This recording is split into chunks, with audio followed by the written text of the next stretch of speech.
This is Newsroom. Hello and welcome from Johannesburg here in South Africa. I'm Evan Jansen. The show, of course, live, always broadcast from our studios here in Auckland Park. Don't forget, we also stream live right now with the whole show, as always, available on demand on our YouTube channel. Now, today we talk to Professor Tim Noakes, a sports and food scientist who's come under heavy fire in South Africa for his so-called banting diet. Then we look at the solution to South African municipalities' debt collection problem. We talk about the future of Uber and other online businesses that's changing the way we live today.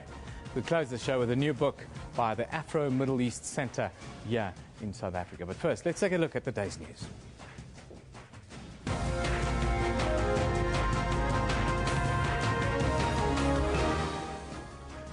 Thousands of people have been left stranded today as taxi drivers operating in and around Pretoria have suspended their services.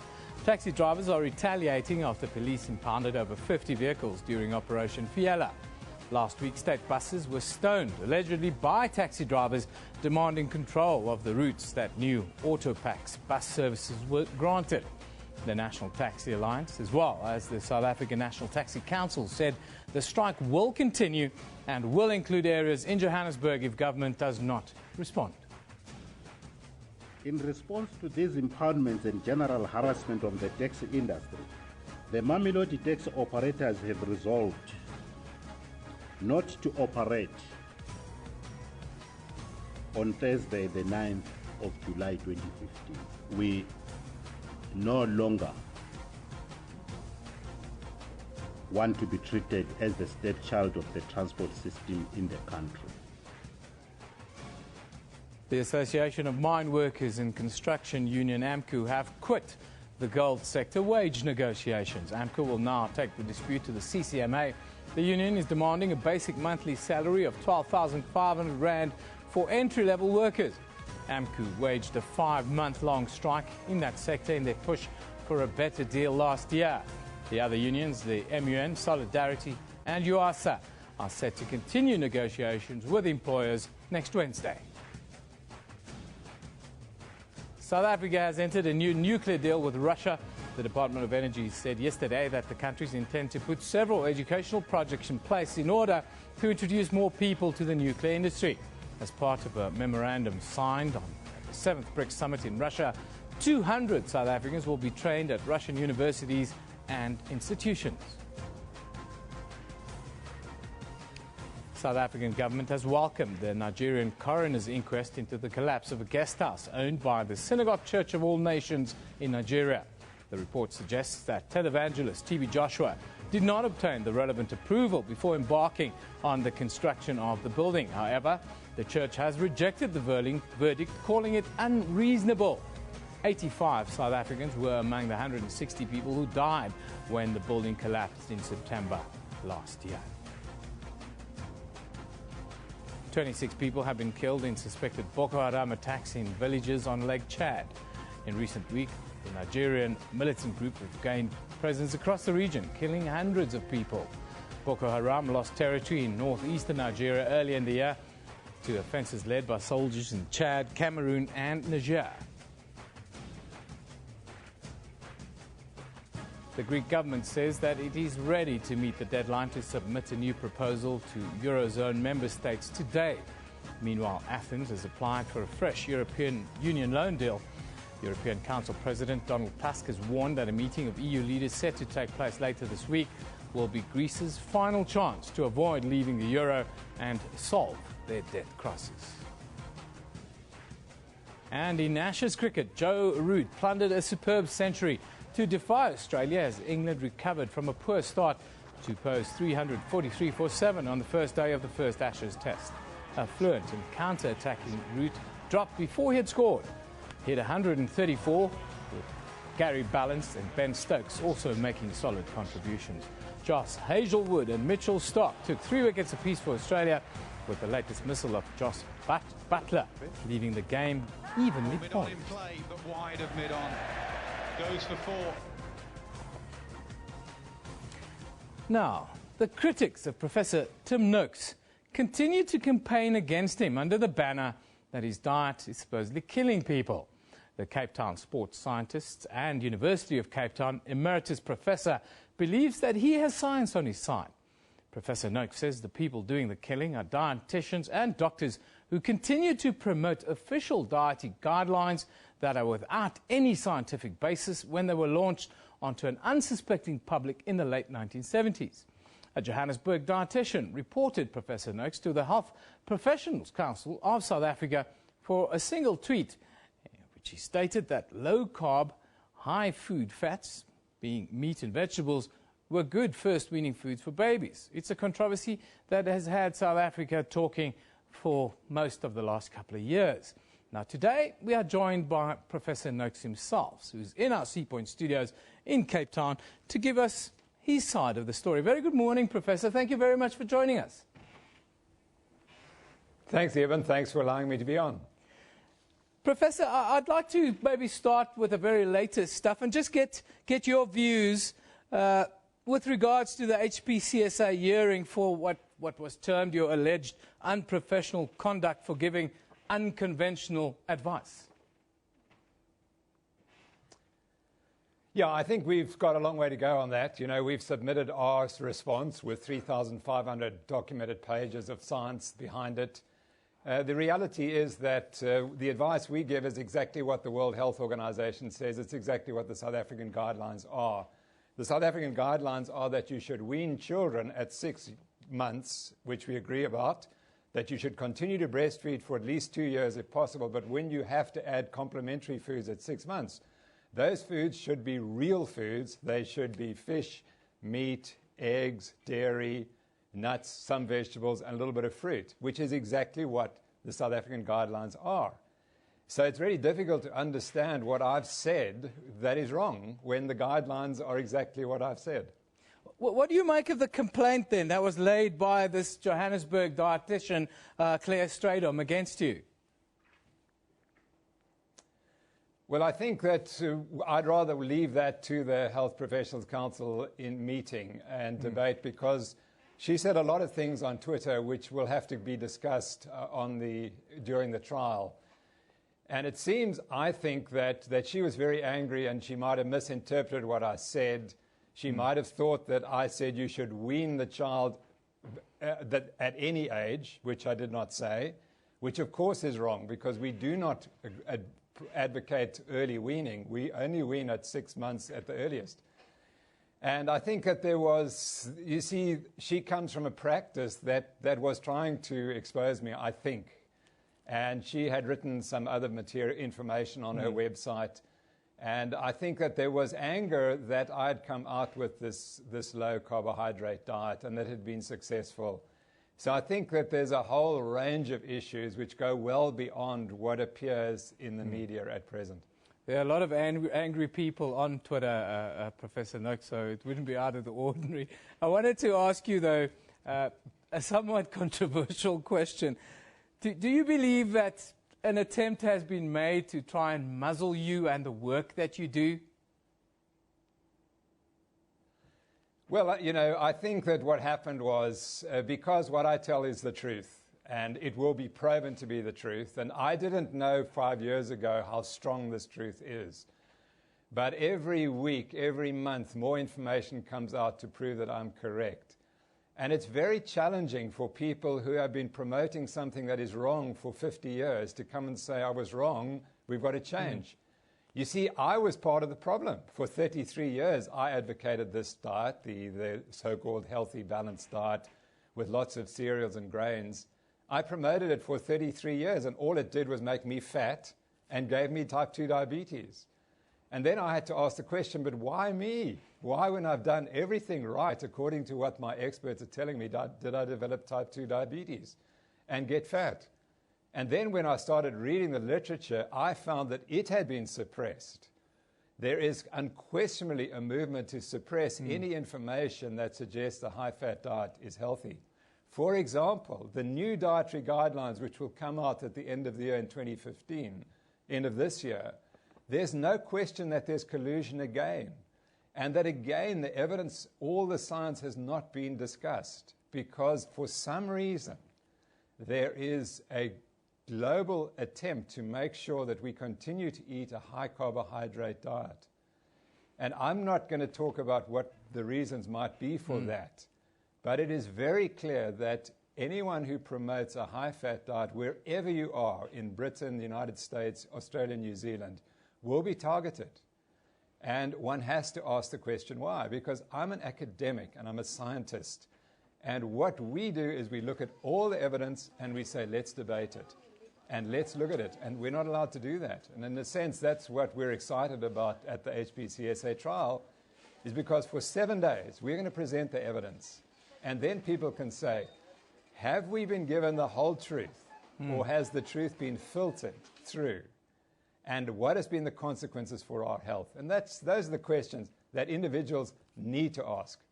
You know, I gave a talk recently to a group on diabetes of doctors.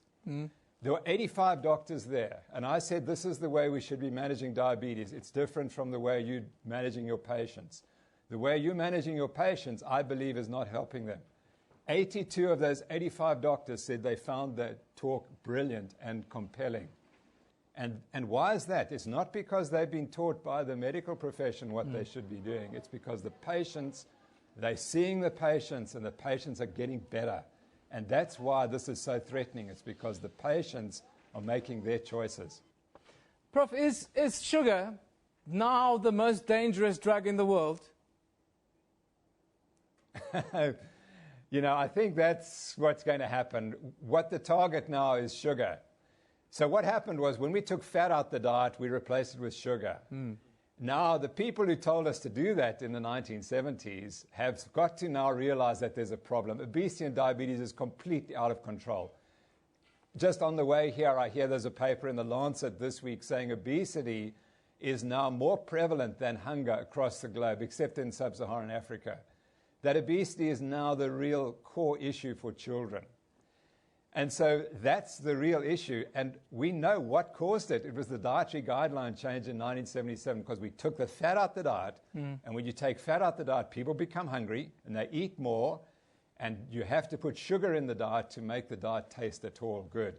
And industry was really clever, because they worked out that sugar was the most addictive substance on earth, perhaps. And they put more and more sugar in the foods which were low fat.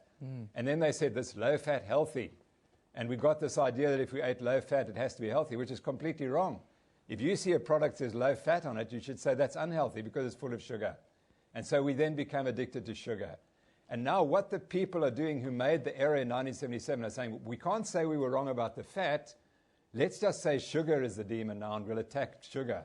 And so that's what's happening. But it is correct, because sugar is not something you need to eat. You don't have any requirement for it, and it's highly addictive. I want to talk about South Africa quickly, because it's, you know, the numbers are in. We're one of the most obese nations in the world. How do we go around changing this in our country? Well, that's why we wrote this book. Why we wrote Real Meal Revolution was because we said this is what caused obesity. Obesity is a simple disease. It's caused by excessive insulin secretion in people who are insulin resistant. Now, insulin is a fat-building hormone. So it takes any food that you take, particularly carbohydrate, and it converts into fat. And insulin locks that fat in the fat cells, and you can't access it. So you get hungry. So what do? You eat more carbohydrates. And so you get this vicious cycle of converting carbohydrates into your fat cells, and you have to get hungry, so you eat more carbohydrate. So everyone who's obese has hyperinsulinemia. They're over-secreting insulin. What causes insulin to be secreted? Number one, carbohydrates. Number two, to a lesser extent, protein. So how do you address obesity? You cut out the cause. You cut out the insulin. You've got to get the insulin low. How do you do it? By cutting the carbohydrate content. So the reason why Real Meal Revolution has sold more than 160,000 books is because it tells the truth. And when people go on a low-carbohydrate diet, they suddenly lose weight. Now we said to ourselves, well, why should we let people get fat in the first place? Why don't we start people from birth and make sure that they don't ever get fat? And so we've written this book called Raising Superheroes, which says if you want your child to be thin for life, never have to worry about obesity, never have to worry about the foods they choose, never have to count calories, never have to worry about portion size, never have to think they have to go and exercise vigorously to lose weight. This is the way you do it. You teach them what foods to eat from a young age. And those foods will have a lot of fat in them, they'll have moderate protein, and they'll have low carbohydrates, and they'll have no sugar. And when we convert our nation to that diet, we will be the thinnest nation in the world. It is simple. In principle, it's simple. The theory is simple. It's a little bit... But in practice, it's very difficult because we have to change.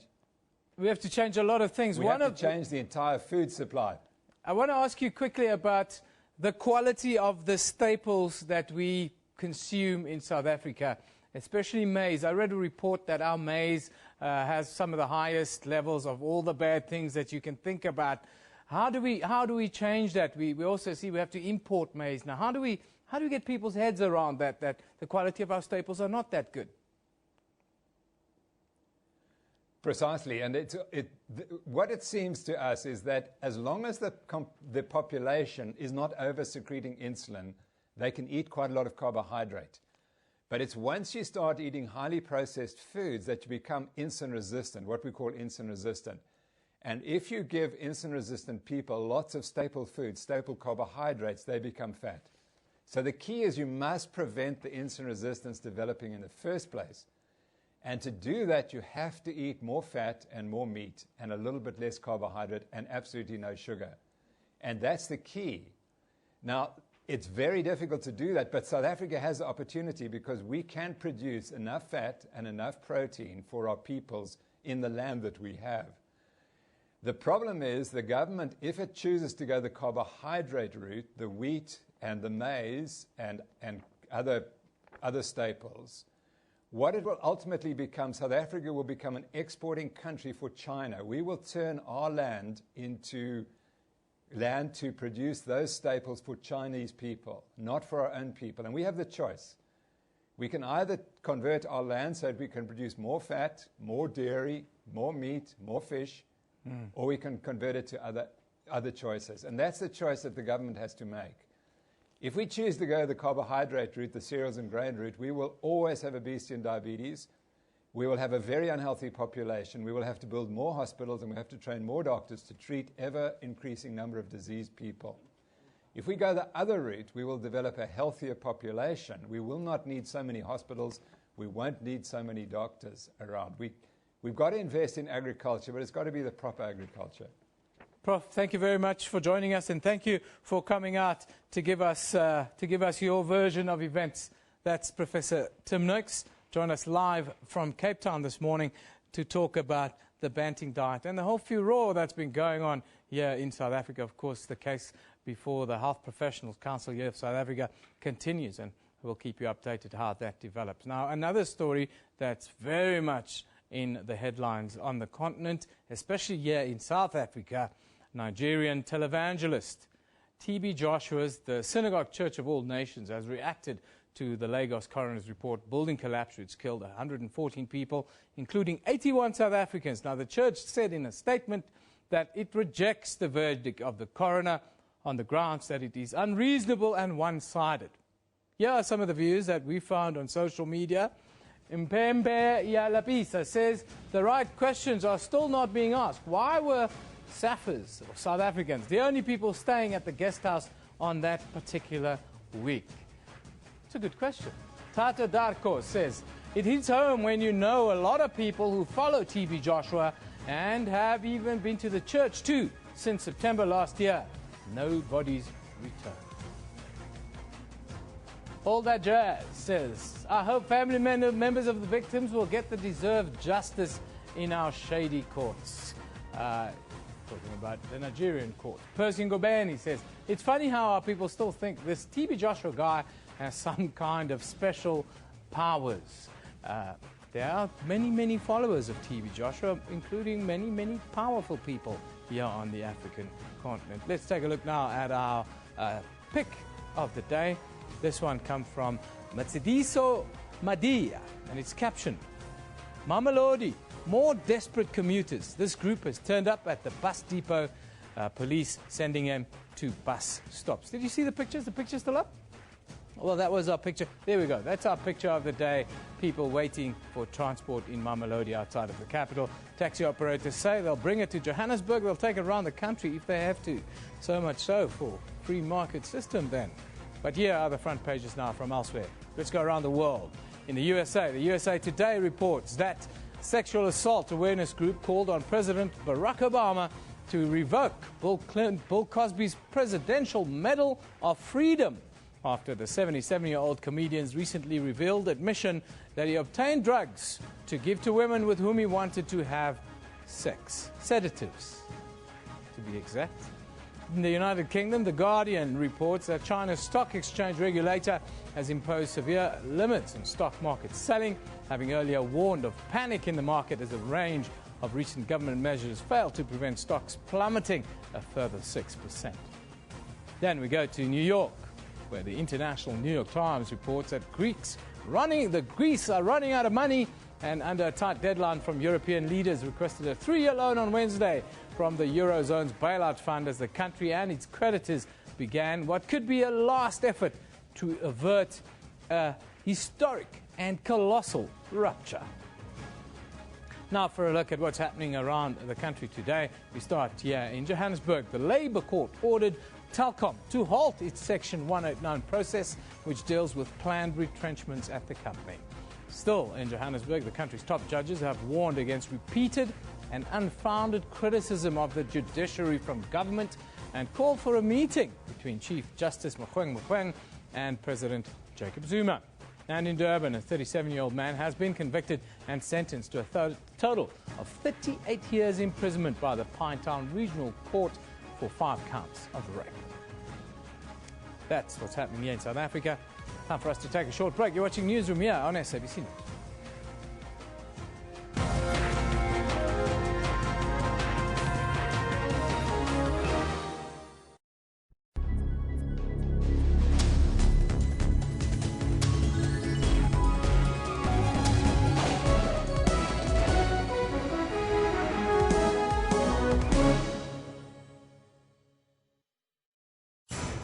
We kick off this week's show by seeing how Kenyans are paying tribute to the victims, as well as not only how they've coped, but how they returned stronger after the attacks. Last year, images of the 4-day Westgate Mall attack saturated front pages. In the Democratic Republic of Congo, artists have assembled to celebrate the peace this war-torn country has not had in a long time. No conflict that can't be solved without a conversation. The Journal, every Saturday at 1:30 on SABC News.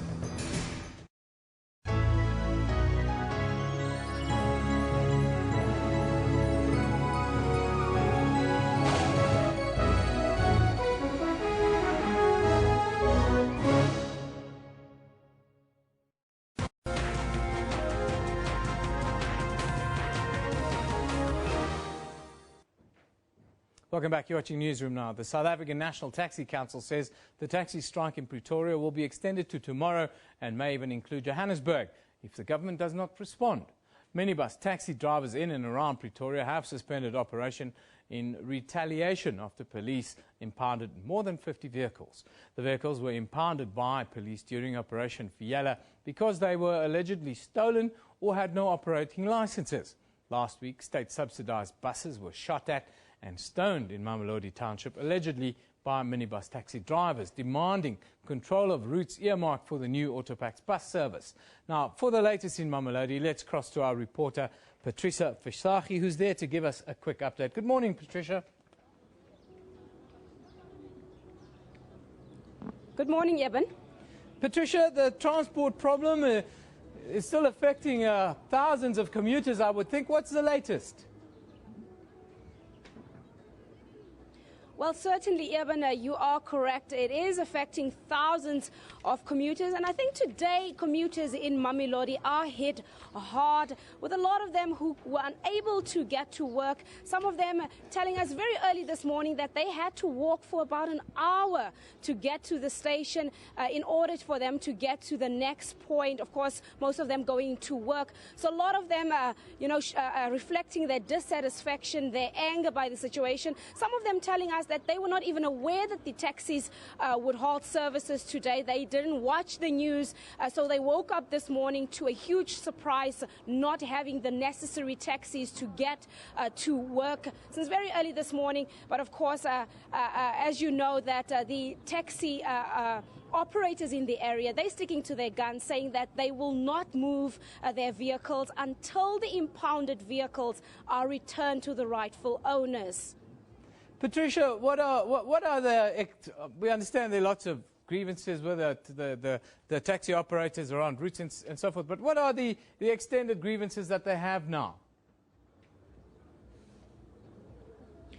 The whole situation started, of course, when the new bus system, Autopax, started operating in the area since last week. A lot of the taxi drivers showing their anger, saying that Autopax is not supposed to take over the Patco routes, saying that the contract afforded to Autopax was originally promised to them, highlighting that they feel betrayed by government and they feel that Autopax is robbing them of their livelihood. Now, of course, this turned into a violent situation last week where we saw a commuter, 25-year-old lady who was shot in a Patco bus. Not sure exactly who shot her. The police are still investigating that incident.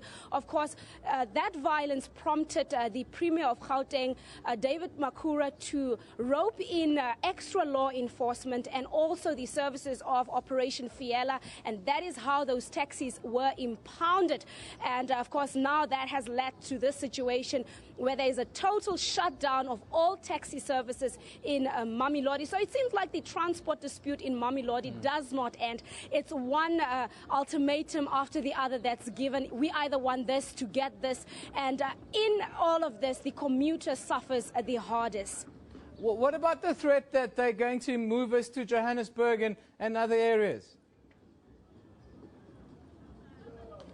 Well, of course, certainly. We spoke to some of the taxi executives this morning, and we spoke to them yesterday during that press briefing that they had, telling us that if the impounded taxis are not released by this afternoon, they say they have already received a mandate from their top structures that by tomorrow, all taxis in Gauteng will down tools, they'll halt their services in solidarity of the situation here in Mamelodi, just to put more pressure on government to release those impounded taxis. And one of the reasons why they feel so adamant that these taxis should be released is that they say that they realize that some of the taxis that were impounded for apparently not having the necessary operating permits actually do have permits, and on the tickets that were issued to these taxi drivers, on those tickets it was written taxi violence. So this is a bit confusing to a lot of the taxi executives, and they feel that this seems like a situation that was unfairly executed, and the taxi industry, local taxi industry to be specific, is unfairly targeted, and they want their taxis back. They say they're losing a lot of money, and to get back what is rightfully theirs, they will make sure that commuters feel the pinch, and that's how they will force government to cooperate with them, or rather give them what they're demanding. Patricia, thank you very much for that update. That's Patricia Fasaki on the spot in Mamelodi, of course, where that standoff continues. Interesting. You're losing money, but you don't want to work, or you're downing tools. Doesn't quite add up for me, but anyhow, we move on to our next issue. South African municipalities are facing a serious debt problem due to local residents simply not being able to pay their fees, which often then leads to a lack of service delivery and then violent protest. But one man thinks he may have the answer to the country's crippling service delivery problems. Debt management company Zandile Management Services, together with municipalities in the Free State and Mpumalanga and Northwest, launched operations to collect millions of rands from the households in those areas. Now, joining us today in studio is the CEO of Zandile Management Services, Vigile Bile. Good morning, Mr. Bile. How are you? Good morning, Eben. How are you? I can't complain. Yes. You know, work is work, isn't it? Big time. Interesting, the concept. Your firm was able to recover more than 17 million rand in just 90 days in Mkondo. Tell us about the approach that you took and how you managed to get to get the money out of a difficult situation? Look, Evan, what we do as Zandile Management Services, we understand the dynamics in the townships. We understand how our people are disgruntled. We understand how our people are unhappy. Now, what we basically do, we took municipalities out of ICU, like we did now 2 weeks ago. We took out Thabazimbi local municipality out of the ICU, simply because, just like in Mkhonto, in Thabazimbi there's a cooperation between the mayor, who is doing political oversight with the councillors and the MMCs and the chief whip. But the nicest thing about what we have achieved now in Thabazimbi is that they've got a municipal manager, Mr. Boyson, a very focused man, and the CFO, Mr. Sebastian. They give us a mandate to say, Fikile, we want to pay ESCOM. Fikile, we want to do data cleansing. Fikile, we want to do indigent verification. The reason why municipalities cannot collect is because we go around and register people as indigents, or else they don't qualify. So at Zandile Management Services, before we collect any revenue, we make it a point that we do a debt analysis to see what is collectible, what is not collectible. It's happening in Thabazimbi big time. The people are paying, business is paying, government is paying. We are in Kai Harib in the Northern Cape, where they've got a very focused and a visionarist of a CFO, Mr. Hannes, and Mr. Latachang. They also gave us the same mandate. They want the people of Kemus and Kakamas to pay, and that is what we are busy doing it now. But what are the challenges? Why can't municipalities not collect? We cannot have municipalities going around townships registering people as indigents in order to stay politically correct. We need municipality councillors to go to the people and rehabilitate the people. Just explain to the viewer what an indigent is, and also give us some of the other challenges that you face with the collections that you do. Okay, what indigent is someone that has no income.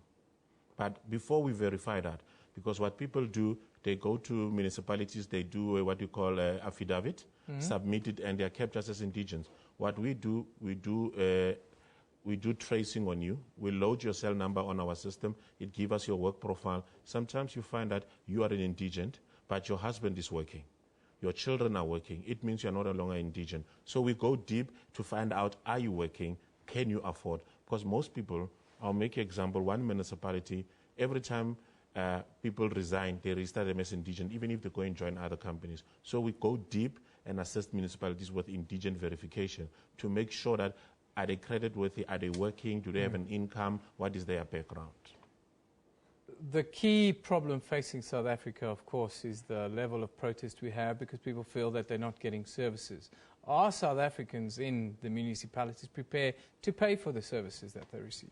There's a process. Prior to democracy, we had people protesting against the former regime, saying they're not going to pay. We banned our people. We forgot to unban them. Now, that has passed on from my parents to me. Now it's going to my children. We need to go back to basic. If you Google Operation Badala, we did it in Mafube with Mr. Sikasa, the mayor. We went door to door. We re-educated the people the importance of paying municipalities. Some of these people are disgruntled. Some of them don't want to pay. At the end of the day, there is no municipality in this country that will render services without people paying. Our people need to move away from the culture of non-payment. It's like the issue of ESCOM. You can't say in Soweto people are protesting, they cannot afford, but at the end of the day, they've got iPads, they've got beautiful furniture, they've got nice cars. They want to buy electricity for 20 rand. They're taking ESCOM down. So we as Zandile Management Services, we make it a point that every municipality we work on, we do indigent verification, we do data cleansing, we do the book analysis. I mean, we have collected millions for Thabazimbi. They are paying the ESCOM. The mayor is very focused. The municipal manager is very focused. And the political landscape in the district of Waterberg also give us a platform to work because there's no political interference. It's only administration. Quickly, 30 seconds. Are you going to try and roll it out elsewhere? What needs to happen for you to do that? No, we are rolling it out in the Northern Cape. We opened a call center in Kimberley. We are servicing a municipality called Mtanjeni Municipality and Siyatemba and Siyanuma. The nicest story about what we get out of Pixlika district in the Northern Cape is that there's a CFO called Mr. Fisser, and a municipal manager, Mr. Fisser, and CFO Farid and Marcel. They are hard on work, hitting the ground running. We are doing those campaigns there, and we are also assisting them if they don't have smart meters, to install them smart meters and vending system, simply because we are the first black company in South Africa to own a vending system of electricity. So that's why going forward, if we want Eskom to survive, we need to ask the people of South Africa to pay municipalities in order for Eskom to survive. Eskom cannot go and loan money from China. We cannot colonize South Africa from British to Asia. Yeah. We don't need funding for Eskom. We need to pay Eskom. We need to pay ourselves. Yes. Hopefully that's a message that you can bring home to all South Africans. The user must pay. Thank you. Everybody must pay. Government must pay. They owe municipalities over 4.5 billion. They cannot go around and say people must pay, whereas they themselves, government, don't pay. I'm going after government. I'm telling them, Fikile bill is coming. I'm going to look for that money. The municipality needs money to survive. Thank you very much for joining us today. Fikile Bile is the CEO of Zandile Management Services, who assists municipalities with debt collection in South Africa. It's a problem that causes a lot of other social ills in our society. Now, top story, of course, commuters in Mamelodi were left stranded today as taxi drivers went on strike in protest against their taxis having been impounded. Here are some of the views that commuters, some of you at home, have been saying. Boitumela says, Mamelodi taxi drivers are even more stupid than I thought. We're not losing anything by their strike, says Boitumelo. Jilly Delele says, today all who use public transport in Mamelodi, we are facing a big challenge because of the taxi strike. Janice Terry says, I hope Mamelodi taxi commuters have made arrangements for alternative transport. Mum's taxi are a no-go, on strike today. Taxi drivers in Mamelodi are on strike because they want exclusive rights to transport and kill passengers now that Patco buses are gone, says Pasco. That's a little bit harsh. What do you view? How do you view that? Ms. Lesejo, all taxis in Gauteng will be on strike tomorrow in solidarity with the Mamelodi taxi strike. Chaos will reign tomorrow. Of course, yes, the talk is that this taxi strike will be moved on throughout the whole of the Gauteng province tomorrow and into the weekend, it seems. Now, we need to make alternative arrangements. If you are anywhere around Gauteng, please make arrangements. Fortunately, it's school holidays at the moment, so our children don't have to be on the roads at this time. But if you have to travel to work tomorrow, there will be no taxis. So please make alternative arrangements. I'm also talking to my very own staff who tell me there are no taxis, so I'll be late tomorrow. Please, let's not be late, Ayanda. Thank you. Now, let's go to our Facebook page. The country's highest judicial officers have warned against the repeated and unfounded criticism of the judiciary from government. Then, Nigeria media agencies are reporting that the coroner's office in Lagos State has indicted TB Joshua's Synagogue Church of All Nations for the collapse of the guest house that killed 114 people, including 81 South Africans. And the Civil Aviation Authority is investigating the cause of a crash in which 5 people were injured at the East London airport yesterday. Now, for more news updates, of course, you can go to Facebook and just go SABC Newsroom in the search bar, enter, and we pop up, and you get all the latest all of the time. That's the Facebook page you saw right there live on your screen. This is Newsroom. We'll be back after a short break.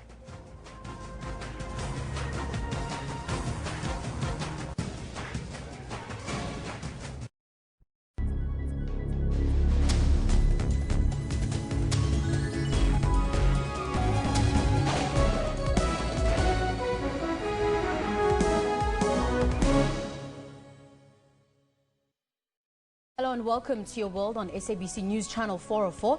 I'm Tabile Ngwato. And I'm Lulu Gabu. President Uhuru Kenyatta says he will attend the status conference for his crimes against humanity case, but in his personal capacity and not as president of Kenya.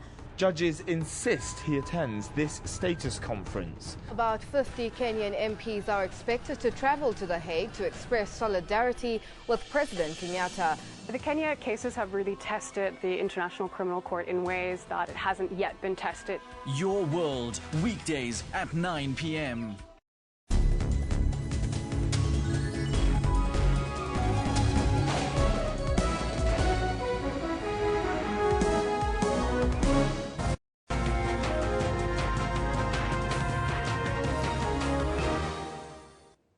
Welcome back. You still with Newsroom here on SABC News. Now, digitally enabled disruption has caused quite a stir in recent weeks, with an example being the dispute between the City of Cape Town and Uber, and also the problems between Uber and traditional metered taxis here in Johannesburg.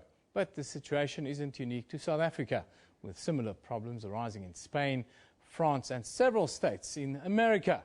Services like Uber are an excellent example of how existing markets are being disrupted and long-standing business are being replaced by fast technological upgrades, leaving those who do not keep up losing their customers within months.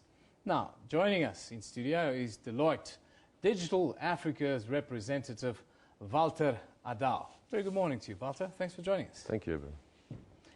What do you make? Firstly, give me your view on the whole scenario that's playing out around Uber, not only in South Africa, but globally. I think what we're seeing with Uber at the moment is a very fine example of technology that's becoming cheaper, more powerful and easy to access by not just large corporations, but by individuals that can start businesses in backrooms, etc. And essentially, these new entrepreneurs are using these technologies and completely challenging traditional business models by dematerializing the business, i.e. establishing businesses that can compete as well, if not better, without necessarily having the same investment in infrastructure. And that also drives a complete change in the business model. Does that mean we're going to see a whole lot more conflict between the old school and the new school as we move ahead? Well, there's two ways to answer that. Are we going to see more of these types of businesses emerging? Definitely yes. And I think there'll be conflict while traditional business doesn't embrace these exponential technologies that are changing the world around them. What would your word of advice be to existing business in South Africa now? The Metered Taxi Association of South Africa up in arms because their business under threat. What would your advice be to them?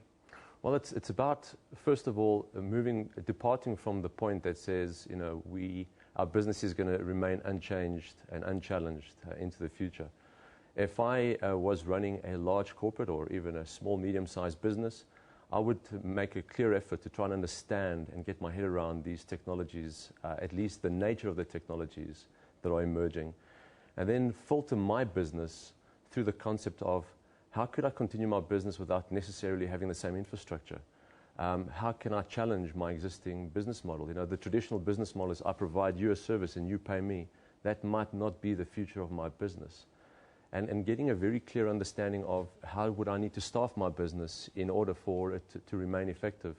Trying to not think in the traditional sense and embracing the change that's coming. If you see a technology on the horizon, the worst thing you can do is to say, well, it's too complicated, too expensive, or too far off. If you see it and you're not thinking about it as part of your strategy, it's probably too late already.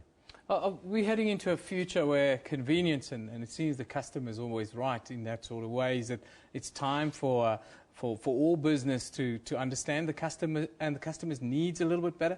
Correct. Look, the customer is at the center. If you've got a strategy and it's not surrounding your customer, it's not focused on your customer, then it's probably an ineffective strategy. So it is about convenience, it is about quality, it is about safety, it's about efficiency. It's a global concept where, money can be paid in London for me to take a taxi in Johannesburg. Convenience really is the key, isn't it? Convenience, and absolutely. Convenience is the key. There is an element of affordability as well. The fact that what we're seeing with Uber at the moment, it's not been forced onto the users of Uber. It's an easy adoption by the population, and it's definitely driven by convenience. But there's also an affordability factor that comes through for the user of the service, but there's also a convenience and a benefit for the provider of that service, and that's why you see not just an uptake of Uber by the public, but also by a number of individuals that are investing by putting cars into the Uber fleet and operating those cars. The Metered Taxi Association this week, I read, they said that Uber charges a quarter of what they charge, and it's making their businesses unsustainable.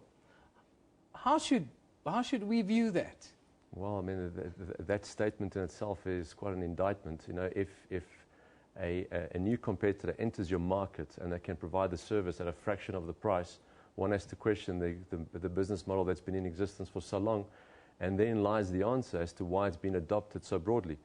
If the business model wasn't sustainable and profitable for those that are in it, it wouldn't take off. The reality is that the adoption of Uber by individuals that want to have cars operating as Uber vehicles and drivers that are taking up those jobs are obviously making or getting a benefit from it. As an example, this morning I took an Uber vehicle, or called an Uber taxi, to come to the interview, and so I had a discussion with the driver. He hasn't had a job for a while. This is a job that's given him employment. He does acknowledge that some days are better than others, but what it's done is it's created an opportunity for him that he otherwise wouldn't have had. Let's quickly talk about other businesses that's going down this route. I see that let's call it the hotel industry, might be the next one that's going to face this kind of shake-up.